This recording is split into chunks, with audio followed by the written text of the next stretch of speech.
Good evening, everybody. Welcome to Coach K's Corner. We're sitting in with Coach Eileen Kleinfelter, the IPFW women's basketball coach. I'm Paul Farwell. Good to have you along, Coach.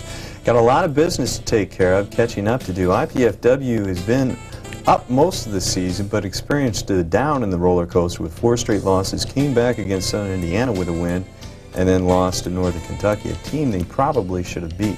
We're going to talk about that as well as the upcoming games. Got a big one coming up this weekend, and also take a look inside the IPFW offense, see what's going on there and what they try to accomplish. We're going to do all this after we take this time out.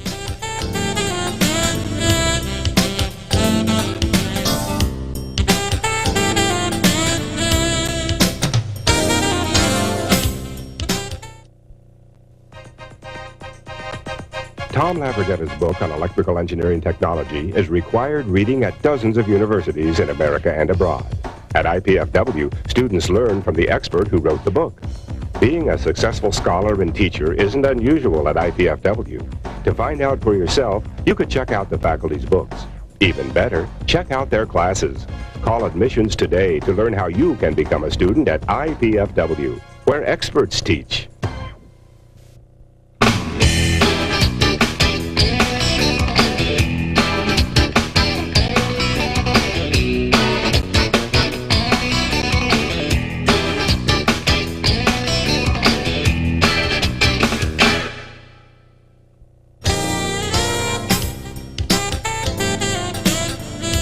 Well, welcome back to Coach K's Corner, sitting in with Coach Eileen Kleinfelter, talking some basketball, and the big ones we alluded to coming up this week, none bigger than the one against Bellarmine Thursday night here at home. You have to win that game if you have any postseason aspirations whatsoever.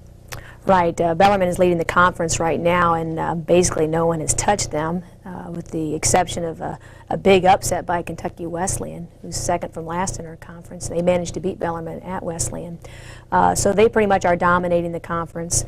We played them at their place, had a fine first 10 minutes with them until they switched defenses on us, and we just could not make things happen from the perimeter. And they did defeat us at their place by about 10 points. So we're looking forward to having them on our floor, and we feel that we can give them a good game. As of late, they've been winning basketball games, but they've only been winning them by a few points. Lewis, who's about third from last in our conference, took them to an overtime at Bellarmine, on Bellarmine's home floor. So I think that if there ever is a time when they're ready to be beaten, sometimes coaches say that someone is primed and ready to be beaten, that now would be the time. So we need to take care of business on Thursday. Okay, and to do that, what have you seen as far as the tapes, and put together maybe a little scouting report? What are you preparing your team to do against them? What does Bellarmine like to do? And specifically, what are their players, what are their strengths that some of their players have? What are you going to have to do to beat them here at home? Well, we certainly will have to control the tempo, and they have such good balanced scoring. I would say their perimeter game is a little stronger than their inside game, but their post people certainly take care of business. They play a very up-tempo, fast-paced game. They are probably the greatest three-point shooting threat in the entire conference as far as field goal percentage from three-point range. They have 3 guards who can and will take them at any time, and we'll have to extend our defense for that reason, which opens up their inside game a little bit. Even though they don't have the size inside, with the exception of one girl, last name is Scroggin. She's about 6'3", it starts for them. She also can shoot 3-point shots. So you can't really just pack it in, take care of the inside with your post play. You're going to have to extend that defense as well, and that really opens things up for the drives and the inside play. Okay, you have Bellarmine in Thursday, then you come back Saturday, it's Kentucky State. You look at Kentucky State, they're down at the bottom. They shouldn't be doing any damage. But do you, in this week of preparation, do you concentrate mainly on Bellarmine and then worry about Saturday when you get to it, or is there some preparation beforehand for Kentucky State? We basically focus on one game at a time. We'll spend Tuesday preparing in a generic fashion, preparing ourselves, running our offenses better, our plays better, talking about our defensive philosophies, and just trying to do a better job executing on what we do.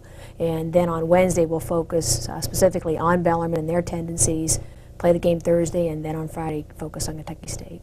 Okay, well, I know we're doing it a little bit backwards here, where we look forward to what's in the schedule rather than what has already occurred. But what has already occurred hasn't been too pleasant. Last time we got together and talked, this team was, I believe, 13-2 and riding a 10 or 11 game winning streak, and all of a sudden something came off, the wheels just fell off, and you started losing the close games that were very easy wins earlier in the year.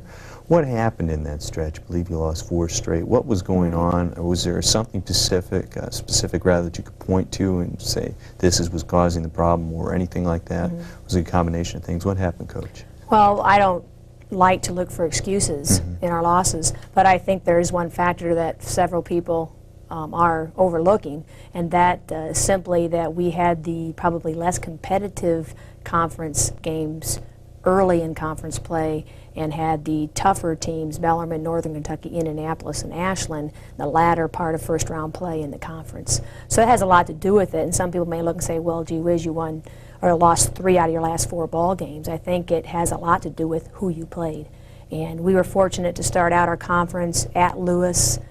They're at the bottom of the pack right now in the conference. We did defeat Ashland at Ashland. They're below us a game in the conference right now. So we split with them. It's just a matter of timing and scheduling, and we had the tough teams right at the end. Okay, the remaining games you have left, if you have any postseason aspirations, then do you feel that this team has to win all the games to make the Division II tournament, or can you get by with maybe losing one on the road? How do you feel? I mean, how do you also translate that into your team? I mean, what do you tell them? Does the team feel like they have to win every game from here on in? I think to be safe, you just have to say that, yes, you have to win the rest of your games to be in the tournament, because it's too difficult to try to predict what one team may do or may not do. And I think you basically just have to set your mind that take care of business with the remaining games, and there's probably a very good chance that you could be in the postseason tournament. If that doesn't happen, and maybe you lose 1 or 2 here or there on the road, then you're just going to rely on the simple fact that maybe someone might be upset here or there, because there are so many of us right now vying for the 2nd and 3rd place in the conference. We have 3 teams tied for 3rd place right now. They could very easily be 4. So one of the teams you talked about, quality of team, you went down to Southern Indiana and beat a very good team down there. I believe they were 2nd place in the conference at the time. Beat them by 20 points. What happened in that game for you? I mean, what 20 points, that's a big win over a quality team. What went right? Well, the start of the game, you may not think that things went right for us. We were down 14-6. You know, Southern Indiana came out and pressed us and got a couple steals, made a couple quick shots, got some putbacks, and I think we were a little bit rattled at first. And then all of a sudden we got ourselves under control and came back within 5, took the lead by 5 at halftime, and then we dominated the entire second half. I think Thursday night's game with Southern Indiana was a totally different game than what we played Saturday night with Kentucky Wesleyan. And when I say different, I think the tempo was completely different. I think that the game was much more under control on Thursday night. We went to the free throw line 36 times. You know, USI is a very physical team, and we made 30 of the 36 free throws. Going to Wesleyan, I believe we went to the line just 18 times, and unfortunately the first half we were just 3 of 9 from the line. We have to do a better job from the line if we're going to stay in the basketball game. So I think it was a totally different style. You know, it all depends on what kind of breaks you get and what breaks you don't get. And we certainly got all the breaks we could possibly get on Thursday, and things just didn't happen for us on Saturday night. Well, a couple of keys to controlling the tempo is controlling the glass as well. And I noticed the sparse home schedule the past few weeks here, one of the games that happened, IPFW did have problems getting the defensive boards, and the other team was beating you off the glass. Has there been any talk about that? Is that something that the team is wanting to work on? Right. We have been doing fairly well in the rebounding category. We are 2nd in the conference in rebound margin. And I think the team you're referring to is Northern Kentucky. They out-rebounded us by 20, and they're the team that's above us. They're 1st place in rebound margin. However, in looking at some box scores and with several of our opponents over the past few weeks, sometimes Southern Indiana, for example, has out-rebounded their opponents in the last few games, 55-38, yet they're still losing the ball game. So I think one thing I stress with my team is the quality of the rebound. what occurred as a result of the rebound. Was it a putback? Did they score off of it? Did they keep you from scoring a second or getting a second shot? So I think that has a lot to do with it. We try to keep pretty even with our opponents on the boards, and certainly stress taking away the offensive boards as much as possible, because that's just a second opportunity to score. Okay, let's talk about some of the players right now that have been. You mentioned there before we came on, Lindy Jones has been really consistent for you, the sophomore guard. Who else has been, this is a very young team. People tend to overlook this team is loaded with sophomores and freshmen. Then you have a couple of upperclassmen who provide the leadership. But who has been the consistent scoring option for you offensively, and who's been getting the job done coming in off the bench as well? Well, it's a difficult question. You know, we have such balanced scoring on our team, but I'd have to say that Lindy Jones, who leads our team in scoring, consistently puts up the numbers game in, game out. She certainly gets the minutes above the others, and for that reason. You know, she contributes not only in scoring, she was 12 of 12 from the line against Southern Indiana. She always comes up with a couple of steals. I believe she's 5th in the conference in steals right now for us. So she does a good job consistently for us. As far as our post play, you know, we're so deep. Jenny Newhart has been consistent. She's in the top 10 in the conference in scoring for us. She's 2nd in block shots in the conference. And then Pam Edwards has also been consistent for us. She has some good games and has some bad games. And then you can't overlook someone like Michelle Conley, you know, at the post position. Did start for us against Southern Indiana and came up with 22 points and 11 rebounds. And Career she's highs. had a few games like that this season already, but not consistently. You know, Dawn Dressler's always able to get in there for us and bring 7 or 8 rebounds down. Her scoring's not as high as I'd like it to be. She's averaging about 8 points. I'd like to get her up to 10 or 12. But she's been pretty consistent with that. Wendy Recker has been consistent with her steals and her assists. Sometimes she scores a lot for us and sometimes she doesn't. So it's basically a team effort, and everyone's putting forth and contributing. I think one difference this past weekend at Southern Indiana, our bench contributed a great deal. Kim Recker came in and did a great job for us offensively and on the boards. Tricia Shriver came in and scored a few for us. Barb Derry came in and gave Wendy Recker a rest on the bench and put down a few free throws when we needed them and didn't have the turnovers. However, on Saturday night we did not get the contribution from the bench that we had on Thursday. Okay, we're going to take a break right now. When we come back, we're going to talk some X's and O's, specifically what goes on offensively, maybe get into some defense as well. We'll be back right after this timeout.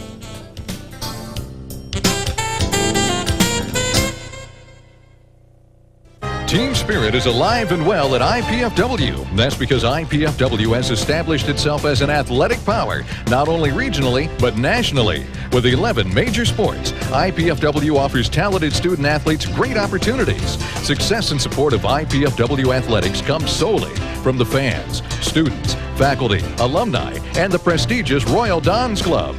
The Royal Dons Athletic Club has over 500 members who financially support IPFW athletics, enabling the university to provide scholarships to deserving athletes. Members will receive one or all of the following: season passes to all sporting events, special seating, hospitality room, plus Royal Dons apparel and gifts. In May of '94, IPFW will host the Men's Collegiate Final Four Volleyball Championships.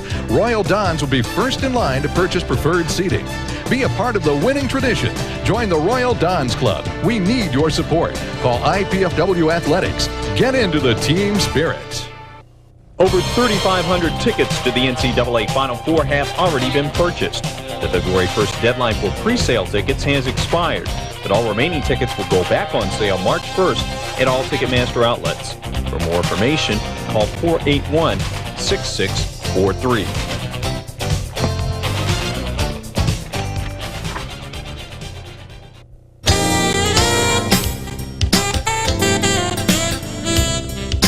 Welcome back to Coach K's Corner. I'm Paul Farbaugh, joined by IPFW women's coach, Lane Kleinfelter. And Coach, the game on Saturday, you were in great position after that win over Southern Indiana last week, but the game last Saturday, it was tied with 59 seconds to go. You fought Kentucky Wesleyan tooth and nail, but then the turnovers at the end of the game just really came up and hit you hard.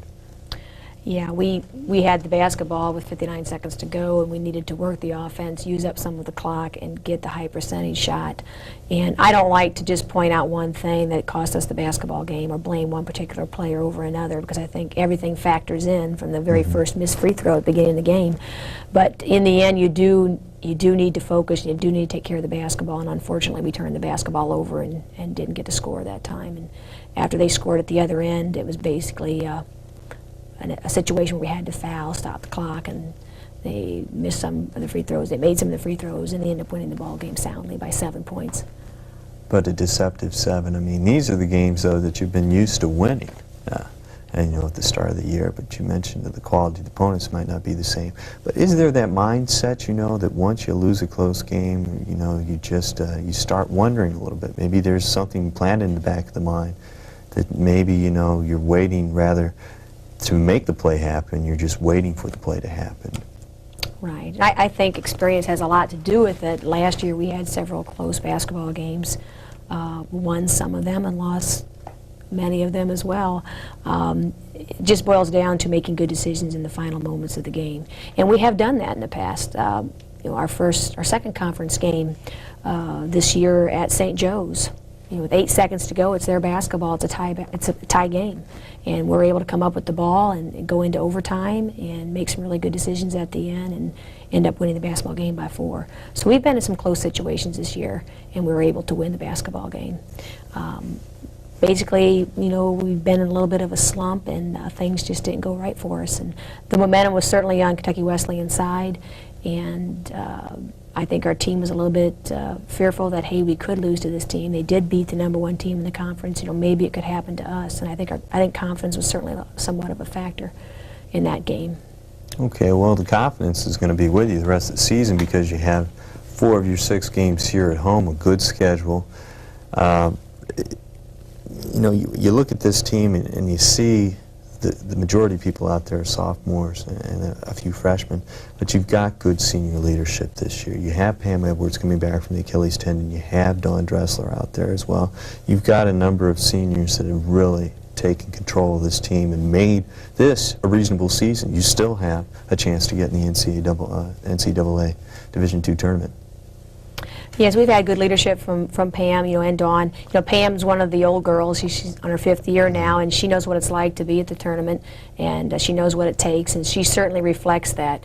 And that's something we did talk about going into the Southern Indiana game, was that perhaps we needed to begin holding each other a little bit more accountable for what we do, both on and off the court, and that included our bench as well. You know, we need our bench to be a major part of the game, whether they're playing or not. They need to be supporting and cheering for us on the bench and to get the whole team excited. And we kind of went through each team member and asked, what can you do to help? You know, what contribution can you make?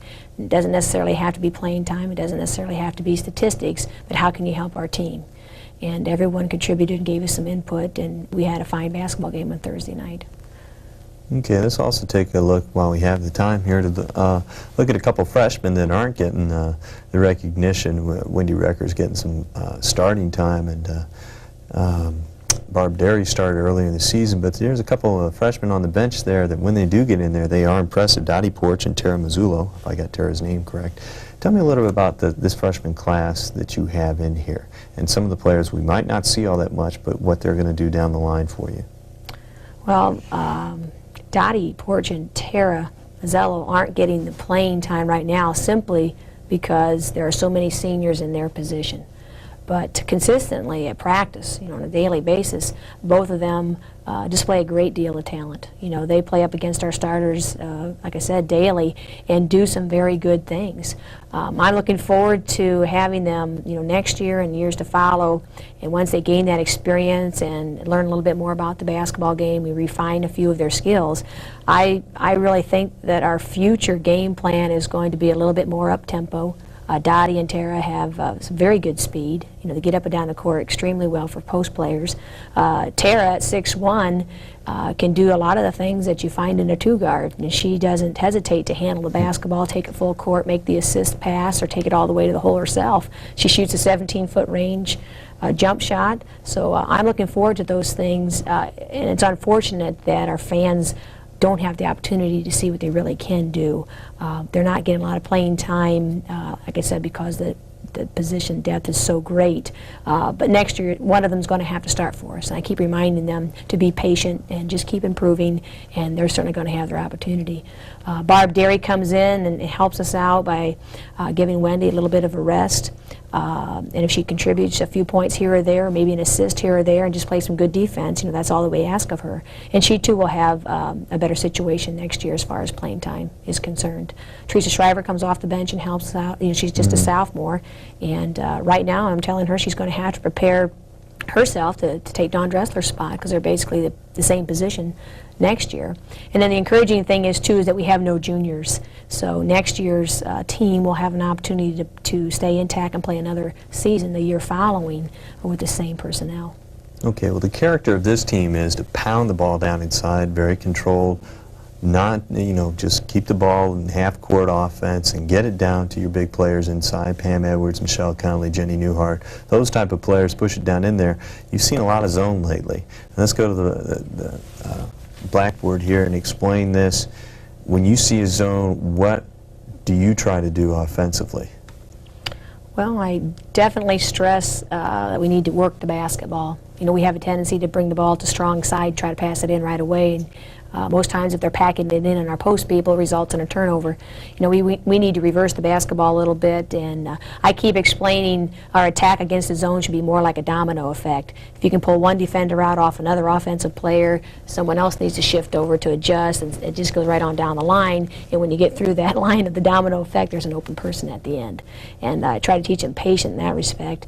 But if they are packing it in on us, taking away our inside game, our guards certainly need to rise to the occasion and have a perimeter game for us. And it's probably where we have been lacking somewhat. We do have those games where Wendy Recker, Lindy Jones, Dawn Dressler are able to do a good job for us on the perimeter, and other times we get the shots and maybe they're just not falling for us, and maybe other times we just aren't looking for the right shot.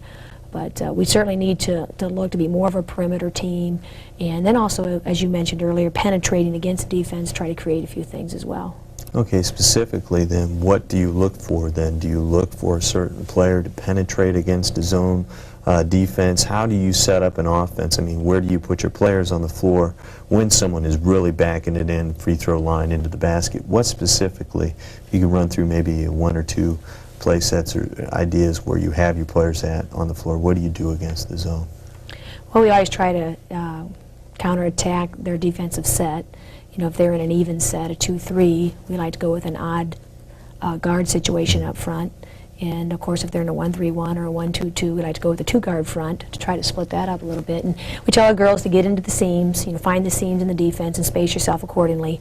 And then look, you know, at the defense to see how they are playing it. Are they playing it high and narrow? Is it, you know, flat and wide? Are the openings in the corners? Are the openings in the middle of the lane? Are the openings at the tees, the wings? Try to find the areas that they're leaving unattended and get the ball reversed or penetrate to get the ball into that area.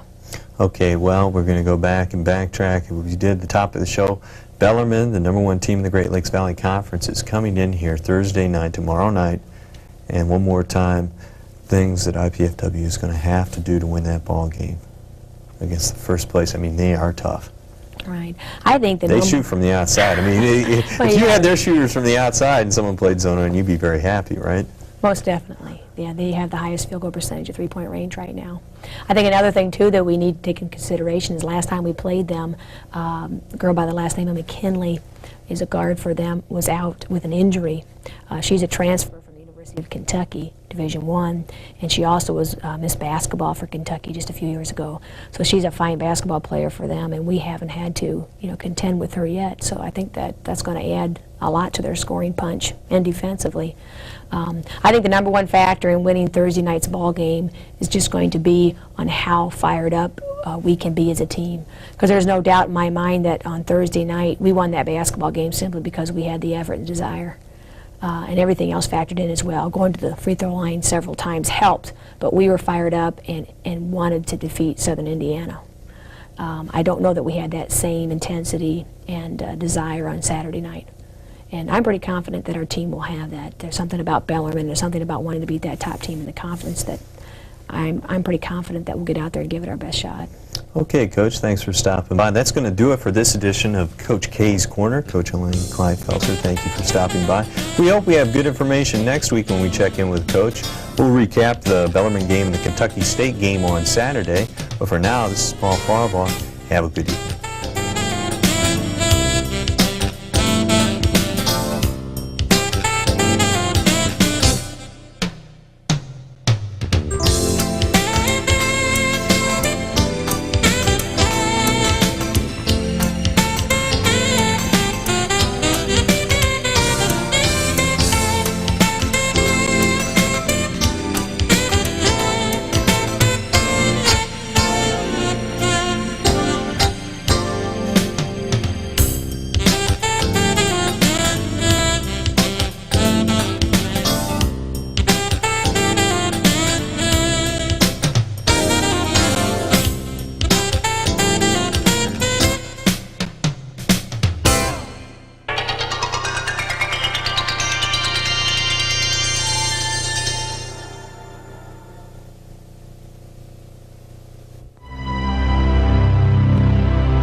Good evening, everybody. Welcome to Coach K's Corner. Coach Eileen Kleinfelter, the IPFW Lady Dons basketball team, along with Paul Farbaugh here. We're going to have a lot to talk about here because, well, it's winding down for 5 seniors on the IPFW team. Season's been one a little up and down right now. IPFW trying to swing on an up note. They have St. Joe in here Saturday night, Lewis Thursday night. We'll get to all that and a couple of tough games this weekend, too. We'll go back and diagram those things out. Talk with the coach about maybe some recruiting, seeing how that is going for her in next season, what she looks for there as well. But we'll be right back after we take this time out.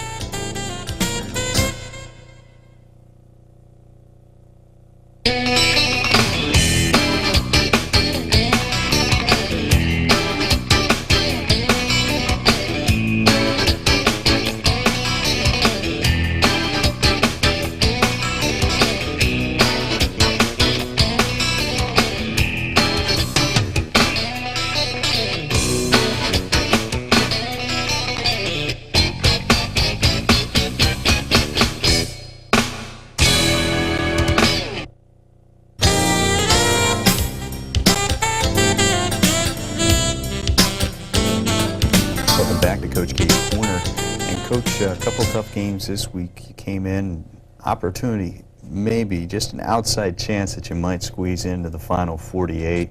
Tough couple of games. Hard for me to even get it out. Against Indianapolis and Northern Kentucky. First, Indianapolis. They're both road games, so I mean, to make the job even more difficult, you got to win on the road. And these teams are both in the upper echelon right now of the conference. Indianapolis is tied with you right now at 8-8 in the conference. How did that game progress for you? What happened in that game, if you could take us through at the Indianapolis game? Well, even though it was on the road, I thought we played very well. We came out the first half and shot 50% from the field, and I was real pleased with that. We did fairly well from the free throw line. Indianapolis really hit the boards well. They rebounded extremely well at halftime. I know they had about 6 or 7 more offensive boards than we did, and we're getting the putbacks as a result. And you know, our goal was to get them to miss their first shot and get the box out and not allow the putbacks, but they did come up with a few. They took a lot more shots than we did, even though their shooting percentage was only 42%. Versus our 50%. They took so many more shots. They're a quick-hitting team, fast guards, and it was a little difficult for us to keep up with them. But I thought we did a better job this time than last time we played them in keeping up with their speed. Well, you had a lot of players involved. I'm looking down here at the stats. You have 4 players in double figures, and Lindy Jones continuing to play well. She's putting the points on the board for you. Are you seeing things now? Are you seeing the team starting to come around? Even though these are losses, I mean, you're competitive. I mean, these are not losses by 15 points. You're not getting blown out. They're just maybe a turnover here or a rebound there, and you're winning the game. Right. We were down by as much as 14 points at Indianapolis, and you know, we have done a good job in making comebacks. You know, maybe early in the second half when we need to, we can get back up within range, but we're finding a difficult time in tying up the ball game and getting over that hump. You know, we did do that in Indianapolis, and we missed a few key free throws, and turnovers seemed to be our problem in the final minutes of the game. At both Indianapolis and Northern Kentucky, we were right in the ball game. It was tied a few times, or up by a point here or there, and we threw the ball out of bounds, you know, uncontested, unforced turnovers, you know, twice in the final 2 minutes of the game, and each ball possession is crucial, and that really hurt us. Okay, well, let's talk a little bit about Northern Kentucky, because there is a team that is probably going to make the 48-team field. Had an opportunity to beat them. What happened in that game? Both teams playing tough defense down there. It's really unusual for us to go down to Northern Kentucky and shoot very well, because they're #1 in the conference in field goal percentage defense, and most teams are coming out of there shooting 31%, and it's a very physical game. We were at 50% at halftime again, and I was real pleased with that, and then we finished the game at 49%. Northern Kentucky just shooting 40%, I believe. We shot extremely well from the free throw line. They did out-rebound us by a few, but we hung right with them. Unlike last time, they out-rebounded us by 20.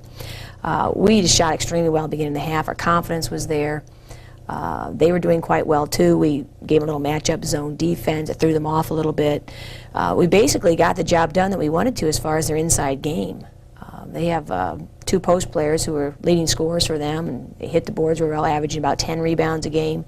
And our goal was to take that game away from them, and we did. Their guards weren't hitting real well. We had a chaser on their better shooting guard, and they had one forward who ended up with 19 points, and that's what really hurt us. You know, we got everything else accomplished except for containing that one player. She had 19 points, I think 13 rebounds, and she was just an unbelievable player. Duncan's her last name. Wide body, good quickness, posts up on you, drives hard, has a lot of athletic talent, and takes the ball to the hole hard, and then just hits the boards, and we didn't do a job containing her. Well, what's the feeling then? I mean, even though these are losses, you're feeling the way the team is playing right now. Well, I've seen some improvement, I think, the last few games. You know, we lost a few there, and our heads kind of got down, our confidence was down, we weren't playing as well as we could. And in the last few games that we've played extremely well. We held Northern Kentucky to 57 points. We only scored 54. So I'm feeling good about how we played when we got, you know, we're through with the game in the locker room there at Northern Kentucky. We felt good about the fact that we played very well. Of course, it always hurts to think that we could have beaten them. We came very close to beating them, and I really feel if we could have converted on at least one of the ball possessions that we had as opposed to turning the ball over. And I think that kind of, too, goes back to the youth. You know, we did have a freshman. I believe at the time we had a freshman, 2 sophomores in the game, and it's just going to take a little bit of time and some experience to make the right decisions at the right time. Okay, well then let's go ahead to this week. Lewis University coming in Thursday night. Lewis is down below you in the conference, 1 step low, but they're 3 losses more in the conference. What do you expect out of them? They're a tough team at home. Right. What are they like on the road? Well, they've been playing some good basketball as of late. They played St. Joe at St. Joe and lost by only 7. They did upset Indianapolis at their place. And at their place, we struggled with them the first half. I believe we had about a 5-point lead at halftime, and it wasn't until late in the second half that we really pulled away and won by 19, and everyone got some playing time. But they're much improved. And I expect they're a very fast team, very guard-oriented. You know, they're going to run real fast. They got a little guard, about 5'6", who's averaging about 12 rebounds and about 10 assists a game. Julie Giles is her name. She's senior for them and a real good leader. They've got Bonnie Richrath is in the top 10 in the conference in scoring right now, and a very good 3-point shooter and rebounder as well. So I think it's going to be an up-tempo game offensively. They're quick hitting. They're going to run. They have a few post plays. They're going to bang it inside, and they're pretty physical as well. Are they the type of team up-tempo that you don't like to see? You'd rather play a team that'll try and come down and half-court it with you offense? That the type of team that might just throw you for a little bit, Lewis? Right, and that's what makes it so difficult. At times they're playing 4 players that are more like guards than they are post. You know, I'm playing 3 guards and 2 post players, and it's a little bit more difficult for Pam Edwards, Jenny Newhart, Michelle Connolly, and my other post players to get up and down court with a 5'9", 5'10" forward type post player who can run well. So it's a lot more up tempo, and it's hard to match up with a team like that. And then Saturday night, St. Joe comes in here. Last game of the season, you're going to have some seniors going out. You're going to honor as well. We'll get to that in a minute. Very important, though, for St. Joe. Not only is this sort of bragging rights, but it also might give you a little edge in the recruiting. How big is this game with St. Joe? St. Joe's 11-5 right now in the conference. They're probably going to get a bid to the tournament, the 48-team tournament. For you, it's something different. Right. We really have nothing to lose going into this game, and St. Joe, I believe, will have to win the rest of their basketball games to be considered for the tournament, because right now you have Bellarmine, who has it locked up, the conference title, and then Southern Indiana and Northern Kentucky are tied with 5 losses in the conference. So if they take 3, that should be the 3 that you see there. St. Joe could sneak in there because, like I said, we just have a few more games remaining, and Southern Indiana and Northern Kentucky have to go head-to-head in the last game of the season. Right. So anything could happen. But as far as us playing them, you know, St. Joe's always been a great rival, and we get just as many fans from Rensselaer and Fort Wayne cheering for either IPFW or St. Joe, because we have a lot of area girls attending St. Joe as well. So it's a big school that we like to get fired up for, and I don't think our team will even be looking at the win-loss record or the conference standings. They're just going to be looking at wanting to beat St. Joe's. There are other factors as well, because St. Joe right there, Rensselaer, you have a Benton Central who's always a figure. You have to figure them in the Indiana Girls High School basketball tournament. Is there any type of edge beating a St. Joe at this point in the season that might help you later on, might sway a player or two? Oh, I think it can help you at times. I'm real pleased with our recruiting class from this past year, and we probably had one of our worst seasons, you know, in a while. And sometimes a recruit looks at a team and says, "Hey, I see a spot for me there. I think that I'll get some playing time. I think they could use me at that position," and that might entice a kid to come to your school. I think it certainly can help if you're competing against a school and they like both schools, and you go head-to-head in competition, and if you were to win the basketball game, it might say a little bit something for yourself. Or I think there are more recruits, though, look at who you're graduating, what's available for them. They want playing time. They want to be close to home. And I think probably a bottom line with St. Joe and ourselves is, you know, who can offer the most scholarship money. And then they have to make a decision, too. Do I want to live in Rensselaer? Do I want to live in Fort Wayne? You know, do I want to go to a smaller college and stay in a dormitory, you know, or come to IPFW, which is a little larger? Okay, Saturday night's going to be the final night for a lot of contributors to this program. Amy Perkins, Michelle Connolly, Kim Recker, and then Pam Edwards, who scored 1,000 points this year, got her finally her 1,000-point, and Dawn Dressler. What's in store Saturday evening for these players? Well, prior to the game tip-off, we always have a short ceremony recognizing our seniors and their parents as well, and they'll come out on the floor, and we'll make some announcements about each player and what they've accomplished and introduce the parents. And it's always a tradition, too, for our junior class, or now we don't have any juniors, it'll be our sophomore class, to come out and present them with flowers. And after that, then, following the game, we'll have a reception open to all fans, like all fans to know that we'll have plenty of cake and punch and snacks in the dance room behind the main wall of the gymnasium there, and everyone's welcome to come and get some snacks between games. And we'll have our seniors in there and the rest of the team that they can talk with and congratulate them for their years here at IPFW. Okay, well, we'll talk a little bit more. We're going to take a time out right now. We'll talk about the players individually and what their contributions have been here to the IPFW program. We'll also take maybe a look ahead, maybe to next year, see how this team is building, what needs to be done to take it to the new higher level that Coach Kleinfelter would like to see. And we'll also take a look inside the classroom, talk a little X's and O's about IPFW women's basketball right after this timeout.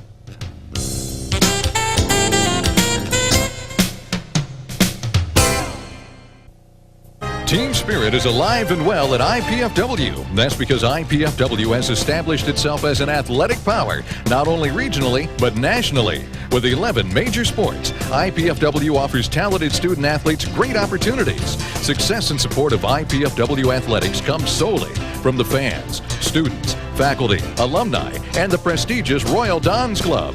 The Royal Dons Athletic Club has over 500 members who financially support IPFW athletics, enabling the university to provide scholarships to deserving athletes. Members will receive one or all of the following: season passes to all sporting events, special seating, hospitality room, plus Royal Dons apparel and gifts. In May of '94, IPFW will host the Men's Collegiate Final Four Volleyball Championships. Royal Dons will be first in line to purchase preferred seating. Be a part of the winning tradition. Join the Royal Dons Club. We need your support. Call IPFW Athletics. Get into the team spirit.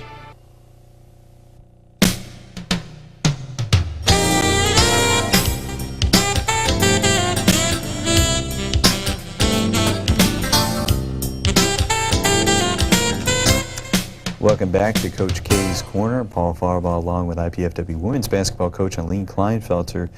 And Coach, just before the break there, we talked about the 5 seniors that you have here. And this is a time for you to take time out and tell them maybe what you don't tell them in practice when you're telling them not to turn the ball over in those final minutes. But go down each player and how they've helped this team develop and their contribution to the program here at IPFW. Okay. Well, I'll start with Amy Perkins.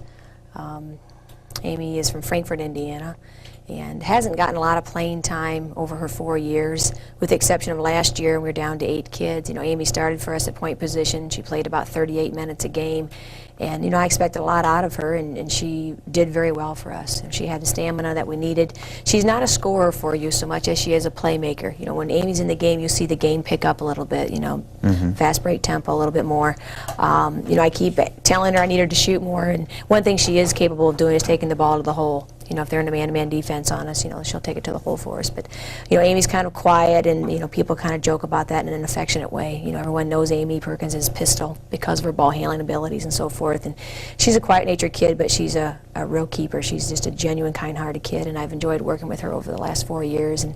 And you know, this year she's not getting a lot of playing time, but she's still there. You know, she still keeps a great attitude and just she's happy for the younger kids. And she's become pretty good friends with some of our freshmen, and she's happy that they're getting some playing time, even though it's taken away from hers. And then we have Dawn Dressler from Elmhurst. And Dawn's come along, my first year here, and she was just a sophomore. She played a little bit here and there, came off the bench and contributed quite a bit.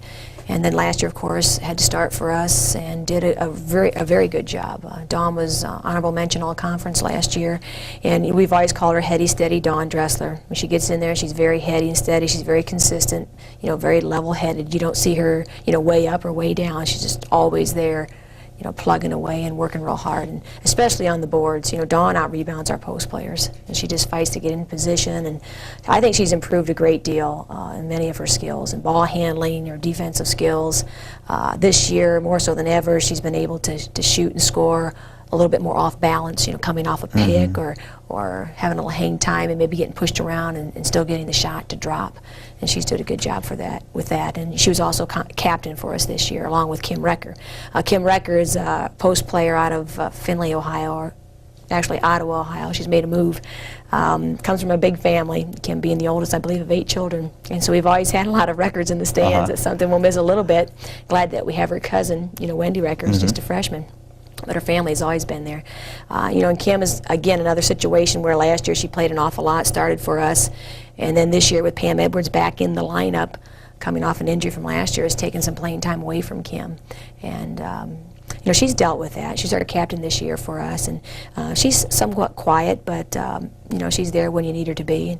And she's gotten in a few games this year, and I think in the beginning of the season, we were basically, you know, just like a revolving door with our post player. He played the best, got to start the next game, and it seemed to work well that way. And more often than not, the post that came off the bench ended up with a better game, and Kim certainly had her games where she contributed a great deal for us. And then you have Michelle Conley, much in the same situation, played an awful lot last year. She's from Highland, Indiana. And, you know, Michelle has a little bit more range. She could play the 4 spot for us on the perimeter a little bit. She's a little more agile. But we know Michelle for being our best or one of our better post defensive players. You know, I put Michelle in the game and she's going to bang around, you know, their better post player. And she may pick up a foul or two here or there, but it, you know, certainly helps out the other post players. And then when she scores for us, in addition to that, it just makes things even nicer. And who am I missing? Pam Edwards. Pam Edwards. Pam Edwards, yes. She's had a rough road to travel, you know, coming off her injury last year, not getting to play. she's helped us out an awful lot, and I just give her a lot of credit for her perseverance. You know, she had a lot of doubts about playing this year, but she did take an incredible risk. You know, with her Achilles injury that she has, she only has about 35% of her Achilles tendon there, and the rest is basically calf muscle that was kind of weaved into the tendon to make it stronger. And she plays with a lot of pain, and she goes through probably 2.5 hours worth of therapy, you know, an hour or so before practice, an hour or so after practice, because of the pain that she deals with. And she's had to have cortisone shots now and then, and she's made several trips to Sport One Clinic and Northeast Orthopedics, but they've taken good care of her, and she's really plugged away with it. And she kind of has the old mentality that, you know, she's been to the NC2A twice, and she wants to get out there, and she has that drive and that pride. She wants to win the basketball game, and if anybody knows what it's all about to play St. Joe, you know, Pam Edwards does. Okay, well, the obvious question is, you lose 5 seniors. It's sort of a big thing to fill, but yet it really isn't quite as big as losing 5 seniors, because you have a lot of underclassmen getting a lot of playing time. How is the graduation going to affect you this year? What holes are you going to need to fill next year? Well, we definitely need a post player. Because of the 3 posts that we're losing, Pam Edwards, Michelle Conley, and Kim Recker sharing playing time. You know, we still have Jenny Newhart coming back at the starting position, but we'll definitely need another post. I have high hopes for our freshman post players who haven't really had much opportunity this year, Tara Missoula and Dottie Porch, both of which are fine athletes, and I think once they get a little bit more experience, you know, next year one of them's going to have to start for us unless a freshman comes in and just overpowers everyone else. But we definitely need to fill that position. If not, definitely 1 post, if not 2. And then we have Dawn Dressler at the guard forward position. I think we're pretty deep in that spot. Teresa Shriver, the sophomore for us, is getting more and more playing time and doing some very good things as of late. She had a very good game in Indianapolis for us, and I think she'll come in and help us out to fill in Dawn's position. We have a few freshman guards who play point for us, Barb Derry, Wendy Recker, both of them getting considerable playing time. So Amy Perkins' spot will be taken care of. I'd like to bring in another shooting guard if possible, maybe 1 shooting guard, 2 posts, and I'll probably keep our recruiting class limited to 4 players at the most. Okay, you mentioned recruiting then. This might be a good opportunity. People see a group of people leaving, and they see a team possibly that they might get in and be able to play for immediately. How has the recruiting progressed? And we talked a little bit during the break here off camera that it's not as easy maybe as it once was for you. You've got to take into consideration a number of different factors. Not only will a player get to play right away, but a number of different factors that go into the recruiting process. How is this season developing for you? And talk maybe about some of those changes and things you have to do to bring in the people that you like to bring in here. Right. Well, as I mentioned, I think last year I had a very easy time in recruiting. You know, even though we had below 500 season, it seemed to work in our favor. Right. Because you know, athletes wanted to come to our school because they saw the opportunity to play. You know, they could see that we had fine facilities and a first-class program, as far as I'm concerned, and they appreciated those things along with the good academics that they would receive here. And I felt we were successful in our recruiting last year. You know, this year we've had a good season, and I still think it can work in our favor. You know, losing 5 seniors, and when I'm out recruiting a post player, it's good to use the line that, hey, we're losing 3 people at your position. There's going to be opportunity for you. We do not have a junior class, and that just leaves Jenny Newhart as a starting post for us, and that leaves another position open. And I never promised anyone a starting position. So there's certainly some playing time for a post player wanting to come into our program next year. It's very competitive. You know, we start out very early in our recruiting, watching players over the summer. This year, I believe I'm a little bit behind in recruiting as in the past. In Division I, it's very common to go out and recruit very heavily and attempt to sign as many players as you can in the fall with the early signing. And I've been successful with that the last 2 years. However, this year, it's a combination of making sure that I know what our needs are, trying to identify those athletes that we do want. I did sign 1 athlete early this year, last November. And it's a combination of other things too, you know, scholarship dollars available, and who you may be having coming back on your team next year. All those things factor in. So I feel like I'm a little bit behind in our recruiting this year, even though we have several prospects out there interested in our school. And this is the time of the year, too, where in Division II, you can have players come into your practices. we have 1 week of practice left, so even tomorrow we're inviting 2 athletes from the area high schools to come and practice with our team. And I think that's an ideal situation.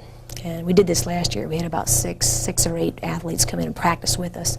And the only ruling on that is that they have to have ended their high school eligibility in basketball. Right. And they can come 1 time per school and practice with us for 2 hours. Well, that's a neat opportunity for those players then. As a coach, do you look for an immediate fill, or do you look for maybe a 4-year plan? Obviously, you have the students' best interest in mind, but from a standpoint as a coach, do you wait for a person to develop 1 or 2 years, or do you try and go for a fix immediately, fill a hole here or there? And I imagine it feeds off. You mentioned Dottie Porchentera. Okay, you've got people in place to fill those post holes. Right. You know, how does that work out in your thinking? Well, since I now have 2 recruiting classes here, Right. having just completed my will be completing my 3rd season. I hope to reach that time when I have 5 seniors, all of which are starting, if you know what I mean. You have 5 seniors who've played together and they're all on the floor and they're all starting for you. And when you lose, like last year, our men lost 8 seniors after winning the conference, and they had some big shoes to fill this year. To answer your question more specifically, you know, I'm recruiting athletes now, and you can go back to Lindy Jones and Jenny Newhard, who came in as freshmen, and Lindy started for us, and Jenny was first off the bench in the post position because we just needed them. And their talent was there too. Jenny has started several basketball games this year over our seniors. So that's a good sign when you have sophomores and freshmen and so forth. Wendy Recker, you know, taking more playing time away from our senior point guard. It's a good sign of what might happen in the future for us. And when I can get a senior class of my own recruiting classes, I'm hoping that that will be our prime. And when we reach that point, the freshmen coming in won't be taking away playing time from the juniors and seniors. And it's just a situation now where we don't have juniors and a small sophomore class, but the sophomores are taking a lot of playing time away from the upperclassmen. Okay, well, the interest goes beyond high school seniors here for you as well. You have something you want to mention here, the basketball camp. It's open, I believe, what, ages 6 to 15, or Right. you might elaborate on that. Tell us a little bit about the basketball camp, when and where, the details. Okay. We're going to be having a girls' basketball camp June 27th through the 30th. It will be from 9 a.m. to 3 o'clock all day and held right over here at the Gates Sports Center. It'll be staffed by myself as the director and assisted by Lisa Miller, my assistant coach. And we'll have a few high school area coaches helping us out as well. And we are limiting the camp to 90 athletes. The cost is just $75, and I feel we have some very good instruction. There'll be some station teaching, some mini lectures, and probably most importantly, and kids seem to like the most, we'll have plenty of scrimmage time as well. And we'll have a nice lunch break in there. And kids bring their own lunch, and if they'd like to attend the camp, we'd love to have them. They can write our athletic office and just IPFW Athletics, 2101 Coliseum East Boulevard, and zip code on that is 46805, or they could call us at 481-6643 to receive a camp brochure. Okay, the particulars on that, you can call 481-6643 cost, and then you mentioned again 9 to 3, and the dates one more time for the people just to make sure, and the ages, who is available.